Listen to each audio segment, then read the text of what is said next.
திருச்சிற்றம்பலம், தில்லையம்பலம், தென்னாட்டுடைய சிவனையை போற்றி, எந்நாட்டவருக்கும் இறைவா போற்றி. அனைவருக்கும் வணக்கம். நாம இன்னைக்கு ஜூன் மாத பலன்களை பத்தி பார்க்க போறோம்.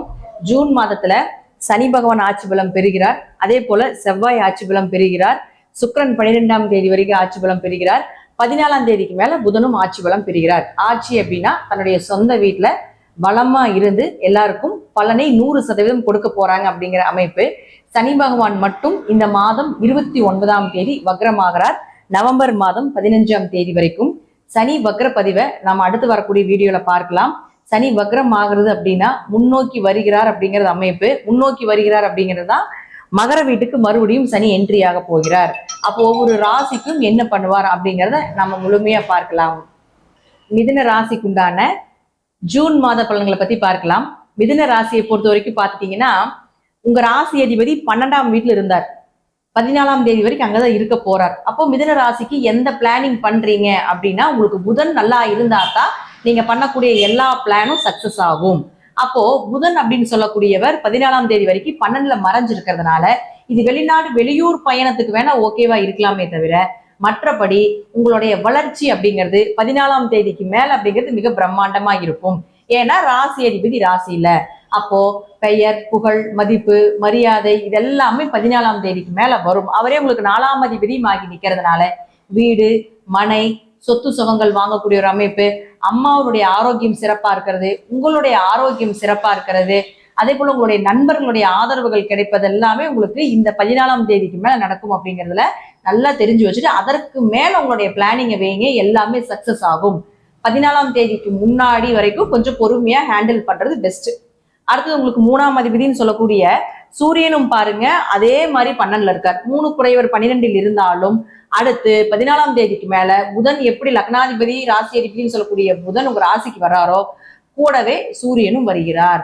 அப்ப என்ன பண்ணுவாருங்க, சூரியன் புதன் சேர்க்கையா இருந்தா புதாத்திய யோகம் ஏற்படும். நல்ல படிப்பு சார்ந்த நாலேஜ் அதிகமாகிறது. குழந்தைகளுக்கு நல்ல தேவைகளை பூர்த்தி பண்ணக்கூடிய ஒரு அமைப்பு. அதே போல உங்களுடைய முயற்சிகள் எல்லாமே வெற்றியாகக்கூடிய ஒரு அமைப்பு. நீங்க எந்த செயல் செய்தாலும் காரிய ஜெயம் ஆவதற்குண்டான வாய்ப்புகள் இதெல்லாமே நிச்சயமாக ஏற்படுத்தி கொடுப்பார் இந்த சூரியனும் புதனும் சேர்ந்து. அடுத்து உங்களுக்கு 5 மற்றும் 12ஆம் அதிபதினு சொல்லக்கூடிய சுக்கிரனும் 12ஆம் வீட்டுல தான் இருந்தார். ஏகதேசமா இந்த மாதம் போன மாதம் முழுவதும் பார்த்துட்டீங்கன்னா எல்லாமே விரயத்துல, மருத்துவ செலவுல, தேவையில்லாத பயணங்களுக்கு செலவாகிறது. ஒரு பக்கம் காசு எப்படி வந்தது, ஒரு பக்கம் காசு எப்படி போச்சுன்னே தெரியலன்னு சொல்ற மாதிரிதான் போன மாதம் இருந்திருக்கும். இப்போ இந்த மாதம் உங்களுக்கு யோகமான கிரகங்கள் எல்லாமே உங்க ராசிக்கு வர்றதுனால இந்த மாதம் மிகப்பெரிய பண வரவு, உங்களுக்கு தேவைக்குண்டான பண வரவு, பெயர், புகழ், மதிப்பு எல்லாமே கிடைக்கும். 5ஆம் அதிபதி யாருன்னு பார்த்துட்டீங்கன்னா உங்களுடைய அதிர்ஷ்டம்னு சொல்லக்கூடிய ஒரு கிரகம். அந்த கிரகம் பாருங்க உங்களுக்கு 12ஆம் தேதிக்கு மேல வரும் பொழுது இந்த மாதம் உங்களுக்கு மிகப்பெரிய ஒரு அதிர்ஷ்டமான மாதமாக இருக்கும். 5ங்கிறது குலதெய்வம். குல தெய்வத்தினுடைய அனுகிரகம் கிடைக்கும்.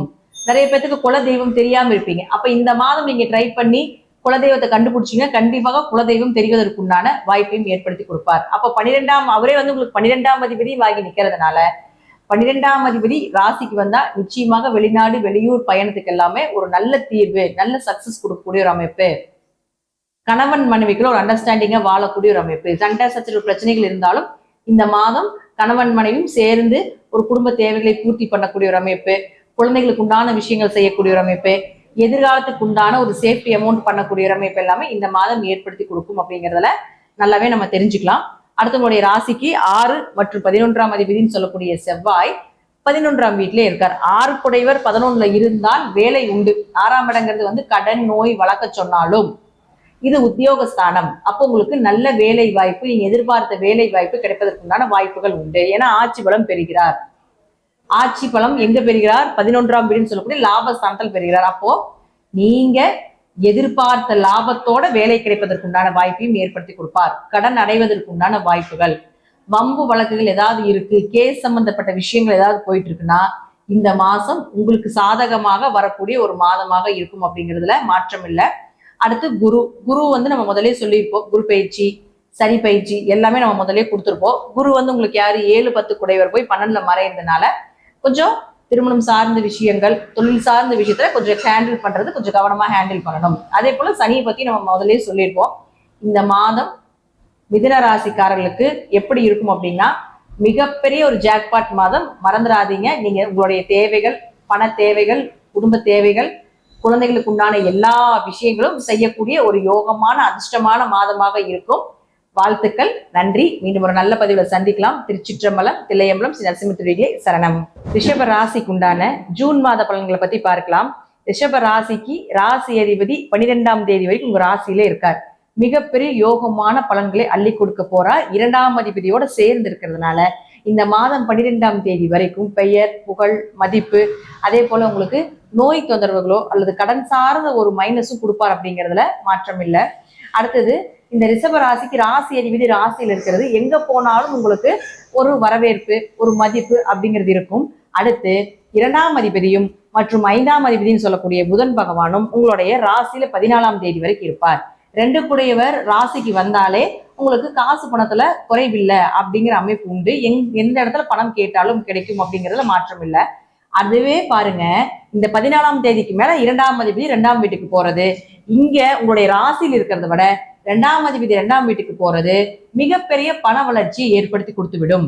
குடும்பத்துல சந்தோஷங்கள் நிலவும், குடும்ப தேவைகளை பூர்த்தி பண்ணுவீங்க அப்படிங்கிறதுலயும் மாற்றம் இல்லை. அடுத்து அவரே உங்களுக்கு 5ஆம் அதிபதியும் ஆகிறதுனால குழந்தைகளுடைய தேவைகளை நிறைவேற்றக்கூடிய ஒரு அமைப்பையும் இந்த புதன் 14ஆம் தேதிக்கு மேல ஏற்படுத்தி கொடுப்பார். புதன் அப்படிங்கிறது கல்விங்கிறதுனால ரிஷபராசிக்காரர்கள் 14ஆம் தேதிக்கு மேல அவருடைய கல்வியில சிறந்து விளங்கக்கூடிய ஒரு அமைப்பையும் ஏற்படுத்தி கொடுத்து விடுவார். அடுத்து உங்களுடைய ராசிக்கு 4ஆம் அதிபதினு சொல்லக்கூடிய சூரியன் பாருங்க, அவரும் உங்களுடைய ராசியிலே இருக்கார். 17ஆம் தேதிக்கு மேல மாறுறார். 4 ராசியில இருந்த வீடு, மனை, சொத்து சுகங்கள், வண்டி வாகன யோகங்கள், ஒரு நிம்மதி, மனசு சந்தோஷமா இருக்கிறது, இதெல்லாமே இருக்கும். அடுத்து அவர் 2ஆம் வீட்டுக்கு போறதுனால 2ஆம் வீட்டுக்கு போனாலும் இது எல்லாமே நிச்சயமாக கிடைப்பதற்கு உண்டான வாய்ப்புகளை ஏற்படுத்தி கொடுப்பார். அப்போ ஒரு இடம் விற்கிறீங்க அல்லது ஏதாவது ஒரு ப்ராப்பர்ட்டி சம்பந்தப்பட்ட ஒரு பண வரவு சம்பந்தப்பட்ட ஏதாவது பேசுறீங்க அப்படின்னீங்கன்னா 14ஆம் தேதிக்கு மேல பேசுனீங்கன்னா நிச்சயமாக அதெல்லாமே உங்களுக்கு கைவந்து சேரக்கூடிய அமைப்பையும் ஏற்படுத்தி கொடுத்து விடும். அடுத்து உங்களுடைய ராசிக்கு பாருங்க, 7 மற்றும் 12ஆம் அதிபதினு சொல்லக்கூடிய செவ்வாய், இந்த 7 மற்றும் 12ஆம் அதிபதினு சொல்லக்கூடிய செவ்வாய் 12ஆம் வீட்டிலே இருக்கார். 7 கூடையவர் 12ஆம் வீட்டில் இருந்தால் வெளிநாடு, வெளியூர் செல்லக்கூடிய ஒரு அமைப்பை ஏற்படுத்தி கொடுப்பார். இப்ப வெளிநாட்டில் இருப்பாங்க, கல்யாணம் பண்ணி அல்லது வெளிநாட்டிலேயே கல்யாணம் பண்ணக்கூடிய ஒரு அமைப்பையும் ஏற்படுத்தி கொடுக்கும். அல்லது கல்யாணம் பண்ணி வெளிநாட்டுக்கு கூட்டிட்டு போகக்கூடிய ஒரு அமைப்பு அப்படிங்கிறதெல்லாம் பாத்தீங்கன்னா இந்த மாதம் நடப்பதற்கு உண்டான வாய்ப்புகள் உண்டு. 7, 12 தொடர்பு ஏற்பட்டால் கொஞ்சம் விரைய செலவு, சுப செலவுகள் நிச்சயமாக உங்க குடும்பத்துல ஏற்படுத்தும் அப்படிங்கிறதுல நல்லாவே நம்ம தெரிஞ்சு வச்சுக்கலாம். அதே போல 12ஆம் அதிபதினு சொல்லக்கூடிய செவ்வாய் 12ஆம் வீட்டில் இருக்கிறது கோவில் வழிபாடு, தீர்த்த யாத்திரைகள், ஆன்மீக வழிபாடுகளுக்கு ஒரு சிறப்பான மாதமாக இருக்கும் அப்படிங்கிறது ஒரு விஷயத்த சொன்னாலும்